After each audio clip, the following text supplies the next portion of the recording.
Waalaikumsalam. Nama saya Wukis Mustafa dari PT Lautan Belia Utama Motor Mitsubishi Jembatan 5 Jakarta Pusat. Nah, pada kesempatan kali ini saya akan memperagakan dan menjelaskan apa saja sih pekerjaan yang kita lakukan di pemeriksaan pada bagian ruang mesin. Di sini alat yang kita butuhkan ada fender cover, kemudian ada sarung tangan untuk kita terhindar dari buaya sebagai peralatan dari APD-nya. Kemudian ada majun untuk membersihkan dari nanti kita pengecekan level olinya. Dan di sini ada baterai tester ya untuk mengecek bagian akinya. Nah, langsung saja kita ke kendaraannya untuk pengecekan bagian ruang mesin. Nah, pertama kita buka dulu bagian kap mesin dengan menarik ruas yang ada di sini. Nah, setelah itu dia akan terbuka. Kemudian kita buka kap mesinnya. Lalu untuk mengamankan bagian depan supaya tidak baret ketika akan melakukan pemeriksaan pada ruang mesin, kita pasang beberapa fender cover.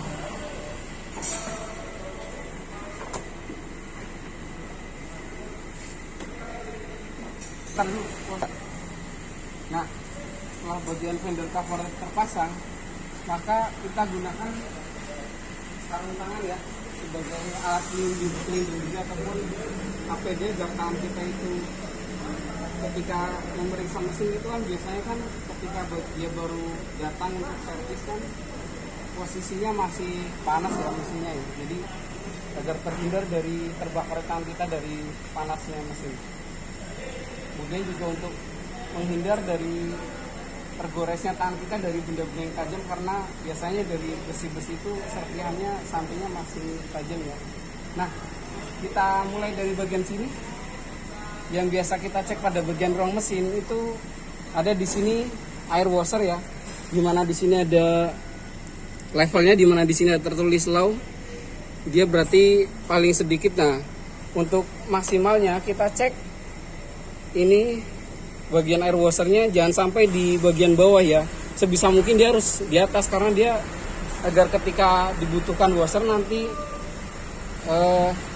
bisa ini ya, bisa lancar, bisa selalu bisa digunakan. Nah, kemudian setelah dari situ kita cek bagian ini reservoir coolant.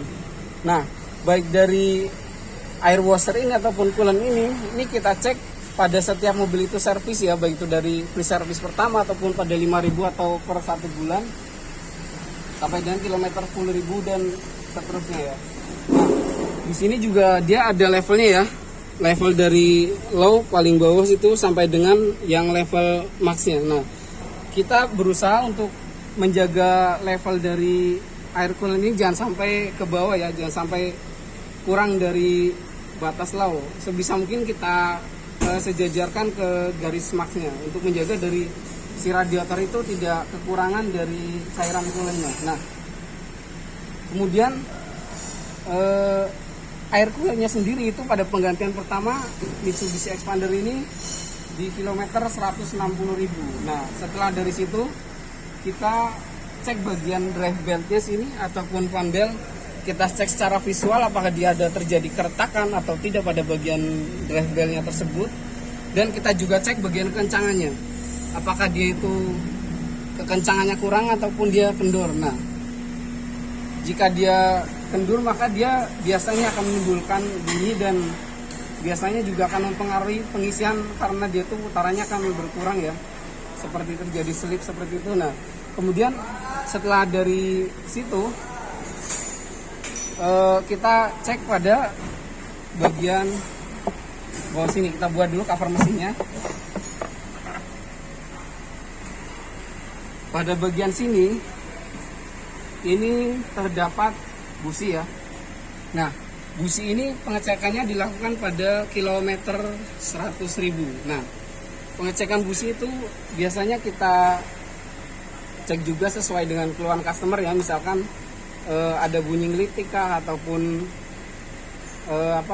misfire kah ataupun dan trouble yang lainnya itu ya, bisa kita cek dari busnya itu apakah dia sudah sudah cekung di bagian ujungnya itu karena sudah terlalu ini ya, udah jelek kualitasnya. Dan kemudian setelah dari busi itu kita cek juga kabel-kabel dan soket ini.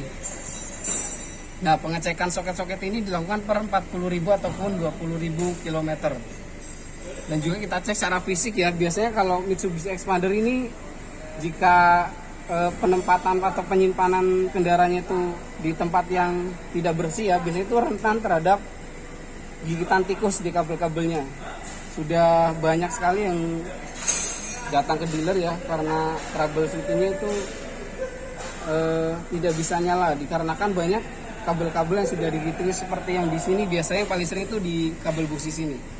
Nah, setelah dari situ kita cek juga bagian throttle valve sini. Nah, di sini nanti kita buka pada bagian baut 10 ini. Kemudian kita tarik ini sehingga nanti akan kita bersihkan bagian throttle valve ini dan menggunakan karburator cleaner. Nah, setelah dari situ kita akan cek pada bagian air cleaner. Coba kita buka bagian sini. Nah, ini dia air cleanernya. Kita bisa mengeceknya secara visual ya. Jika kotor seperti ini masih bisa dibersihkan, tapi jika kotornya sudah parah ataupun dia sudah kilometernya, nah untuk penggantian air cleaner tersendiri ini dia per 40.000 km ya, jadi 40.000 dia ganti, nanti per 80 juga dia ganti lagi. Untuk memasangnya kita tarik bagian atas ini ya, kemudian kita masukkan, lalu ini kita masukkan kembali, lalu kita tutup ini ya.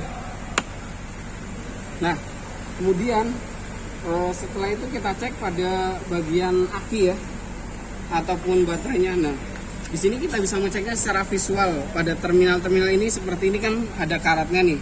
Nah, nanti kita bersihkan pakai air panas agar dia itu bisa larut ya, agar karatnya hilang. Jika diperlukan nanti juga bisa diamplas bagian terminalnya, karena itu bisa menjadi penghambat dari arus itu tersebut ya. Nah, setelah itu kita cek pada bagian level elektrolitnya sini. Nah, sini ya. Di sini ada tertulis garis max dan garis min. Nah, kita berusaha sebisa mungkin agar level elektrolit itu jangan sampai di bawah min ya. Harus di atas max ya, untuk menjaga dari kemampuan dari baterai tersebut ya. Kalau enggak kita bisa cek bagian atasnya sini. Nah, itu akan terlihat seperti air itu seperti cembung gitu ya, karena dia bertemu ada dua bagian plastik di bagian lubang sini yang menandakan itu adalah garis level maxnya. Nah, setelah itu kita bisa mengeceknya dengan cara menggunakan baterai. Pasangkan yang terminal plusnya dengan yang warna merah, kemudian yang hitam ke bagian negatif baterai.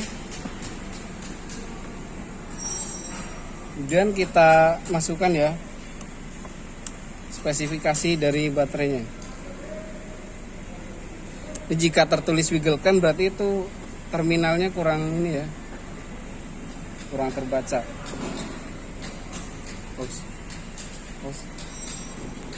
Nah, karena ini adalah baterai basah ataupun tipenya dia bisa diisi ulang, maka dia termasuk ke dalam reguler ya. Kemudian kita pilih JIS,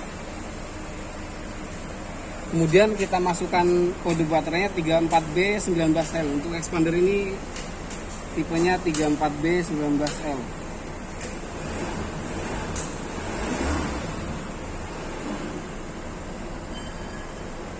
Setelah itu kita tekan enter, nanti dia akan memerintahkan untuk starter jika emang baterainya itu bagus. Nah, seperti ini.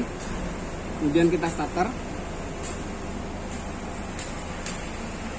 Setelah mesin menyala, maka dia akan membaca ya, men-scan dari mulai rankingnya berapa, kemudian kemampuan dari starternya itu masih bagus apa tidak, kemudian dari sistem pengisiannya apa ada trouble atau tidak. Dia semua akan terbaca dan akan terprint out. Nah, setelah itu kita print, maka dia akan keluar.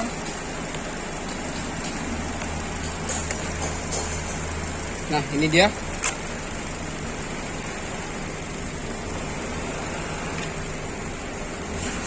Nah, maka di sini akan terdapat dari printout tersebut kesimpulan dari baterai tersebut masih bagus atau tidak ya. Jika bagus itu akan tertulis good baterai. Nah, untuk starternya sendiri dia akan terbaca 10,29 volt ya. Di sini masih tertulis normal dan chargingnya itu di sini 13,81 volt. Di situ dia masih bagus ya. Nah, kemudian ketika mesin menyala, kita juga bisa mengeceknya secara ini ya, pendengaran ya. Apakah dari valve clearance-nya itu masih bagus atau tidak, bunyi ada noise atau tidak ya. Dia akan terdengar, apakah dia akan terdengar suara abnormal atau tidak. Nah, jika seperti ini tidak ada suara abnormal, itu disimpulkan bahwa mesin ini ataupun valve clearance-nya itu masih bagus ya. Nah, setelah tadi kita mengecek suara abnormal, kita juga bisa mengecek di sini bagian selang radiator ya. Dia cek secara visual, dia apakah ada kerusakan atau tidak ya. Di sini, bagian sini. Kemudian juga kita bisa mengecek pada bagian level cairan rem ya. Di sini kita bisa mengeceknya pada setiap servis dari kilometer servis pertama sampai dengan servis 10.000, 20.000 dan seterusnya. Di sini ada tertulis garis max dan mins. Nah, kita jaga agar level dari minyak rem ini jangan sampai di bawah garis max ya. Nah, kemudian setelah itu kita juga bisa mengecek bagian olinya. Kita tarik dipsticknya, kita bersihkan, kemudian kita masukkan lagi, kemudian kita tarik lagi,